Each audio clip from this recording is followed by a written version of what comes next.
Bonjour à tous, hello to everyone. Euh, Ça, c'est mon premier tutoriel que j'ai fait. Et là, je vais essayer un truc sur Python.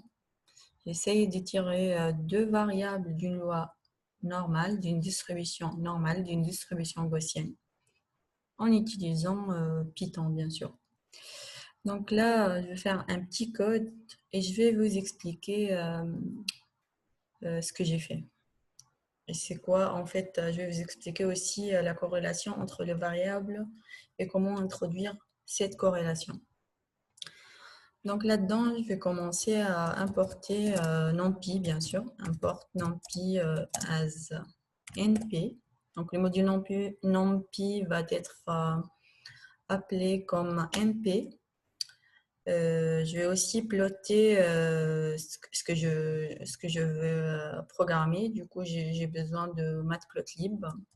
On va faire import matplotlib.pyplot as plt. Donc de la même façon, matplotlib.pyplot va être appelé comme plt. On va commencer. Pour tirer des variables ou bien pour réaliser des réalisations d'un processus gaussien, on a besoin bien sûr de deux paramètres. Le premier paramètre, c'est la moyenne, on va l'appeler min. La moyenne, en fait, la taille de la moyenne, c'est un vecteur qui a une taille égale à la taille ou bien égale au nombre de variables qui vont être tirées. Dans mon exemple, je vais faire juste deux variables et du coup, la taille de min va être 2. Donc, ça va être un vecteur, on va le mettre à 0 parce que généralement, on met toujours le min à 0. Mais on va voir après si vous voulez, on va voir si je modifie min, ça va modifier quoi. Donc voilà, deuxième paramètre, c'est la matrice de covariance. Donc je vais l'appeler sigma. Sigma, elle va être égale, par exemple, en fait, sigma, c'est une matrice qui doit être définie positive. Et du coup, la taille de la matrice de covariance, c'est 2 fois 2. C'est la taille, nombre de lignes et nombre de colonnes. Ils vont être égales au nombre de variables qui vont être tirées. On va dire, par exemple, sigma va être égal à 1. Et puis, deuxième ligne de sigma, on va mettre aussi 1, par exemple. Pardon. OK. Maintenant, on va tirer les deux variables x1, on va l'appeler x1, x2, du module NumPy. Donc, le module NumPy va être appelé comme NP, on a dit. NP, random, c'est comme ça qu'on tire d'une loi gaussienne, multivariate, normal, c'est déjà affiché en fait. Normal. On va mettre les paramètres de notre loi gaussienne. Min. Pas besoin de faire sigma. Et puis, on va donner le nombre de points qu'on veut tirer. Par exemple, on va dire 1000. Et là, je vais faire la transposer parce que, en fait, c'est juste pour des raisons de faire plotter les choses dans une bonne manière. Donc, on va faire là-dessus fig, on va appeler fig 1 par exemple. Et on va donner les axes. Les axes, on va dire juste des axes equal pour simplifier les choses. Donc, les deux axes vont être égales. Equal. Après, on va donner un titre pour la figure, fig 1. Donc, le titre, ça va être, c'est un titre au choix en fait. Moi, je vais mettre Gaussian Distribution. OK. Et je vais donner une taille à ce titre, pardon. Font size, c'est égal par exemple 14. Maintenant, je vais donner le titre de X là, de l'axe X, de l'axe Y. Donc, fig 1, de la même façon. plt.xlabel x1, parce que c'est une réalisation d'x1, donc par convention, on la met en minuscule, pas plutôt en majuscule, parce que c'est déjà une réalisation. Et on va donner un font size à ça, par exemple, égal à 12. C'est au choix, on met ça au choix. Fig 1, de la même façon, on va donner le titre de l'axe Y, donc plt.ylabel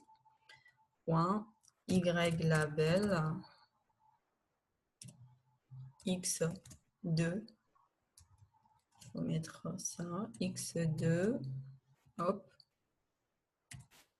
font size égale 12. Voilà. Donc maintenant, on va plotter nos variables. Donc fig 1, ça va être égal plt.plot. Donc c'est x1 en fait, la variable x1, x2, hop, et on va mettre une représentation sur la graphe par 1 plus, par exemple. Voilà. Hop. Maintenant, ce qu'on va faire, c'est qu'on va faire le run. On va exécuter le programme. Voilà. Il y a un truc qui ne marche pas. Font size égale 14. Invalid syntax, font size. Ah oui.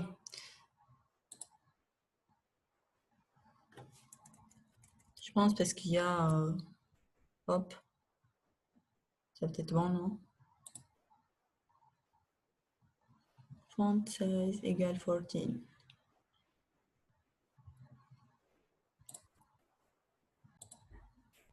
En fait, il y a une erreur, bien sûr. Et du coup, je viens de la découvrir. En fait, l'erreur, c'est là. Parce que là, je n'ai pas mis plt.title. Alors, c'est juste une faute de frappe. plt.title, donc normalement, ça va marcher. Et donc, si on va exécuter cette cellule, tac, voilà. On a les différents points les différentes réalisations de x1 et de x2 qui viennent du processus gaussien. Et là, juste une petite explication, en fait, pourquoi on a ça. En fait, avec ça, avec cette ligne, on peut dire, par exemple, si je connais x2, par exemple, x2 positif, voilà, je connais très bien x1. x1 aussi, ça va être positif. Si x2 est négatif, x1 aussi, ça va être négatif. Donc, x1 et x2 sont dépendantes. Il y a une forte corrélation entre les deux. Et cette corrélation, elle est donnée par la matrice sigma. La matrice sigma, en fait, parce que ça contient les covariances et les variances de notre processus gaussien. Donc, si par exemple, on diminue cette covariance, par exemple, on met 0. La covariance entre les deux, ça va être 0. Voilà. Covariance x1, x2, ça va être 0. Et du coup, on fait un autre plot. Tac. 0. On voit très bien que si je connais x2, je ne sais rien sur x1. Voilà. Si tu prends x2 là, tu ne connais rien sur x1. Maintenant, ah non, c'est une erreur en fait. Non, c'est une erreur parce que là, j'ai pas modifié les covariances. Les covariances, ça va être ça et ça. Voilà. Si je mets la covariance là à 0 et la covariance aussi là à 0, donc si je fais ça, tac, donc voilà. Si je connais x2, par exemple, x2 positif, voilà. Là, je peux rien dire sur x1. Donc ça modélise bien la dépendance entre les deux variables et la corrélation qui est égale à 0. Si je l'augmente un petit peu, je vais l'augmenter un petit peu, voilà. Tac. Voilà, ça a augmenté un petit peu. Si je connais x2, je connais un petit peu où va être x1, mais pas trop. La moyenne aussi, en fait, c'est 0, 0 parce que, en fait, si on va bien, la moyenne, c'est 0, 0. Donc, si par exemple, je la mets en 1, 1, Ça va changer quoi? Tac. Ça va juste changer la moyenne de la distribution en fait. Voilà. Donc ça, c'est un petit tutoriel sur le processus gaussien, sur le tirage de deux variables aléatoires par une loi normale. Et j'ai expliqué la variance et la covariance. Si on la met, la covariance, par exemple, on la remet à 1, donc ça va être très bien là. Si je connais x2, je connais x1. Et donc ça va nous servir à quoi? Ça va servir selon le cas d'application en fait. Selon le cas où tu appliques ton processus gaussien. Par exemple, si tu as un processus de rupture et tu veux que deux points de Gauss qui sont très proches, tu veux qu'ils communiquent entre eux, tu dois augmenter cette covariance entre les deux variables de corrélation, entre les deux variables tirées par la loi gaussienne. Donc voilà, c'est un premier tutoriel. J'espère qu'il était bien. J'espère que ça sera bénéfique pour vos travaux. Merci beaucoup pour votre présentation, ou bien merci beaucoup pour votre... en fait, si vous regardez la vidéo, je vais vous dire juste merci et à la prochaine.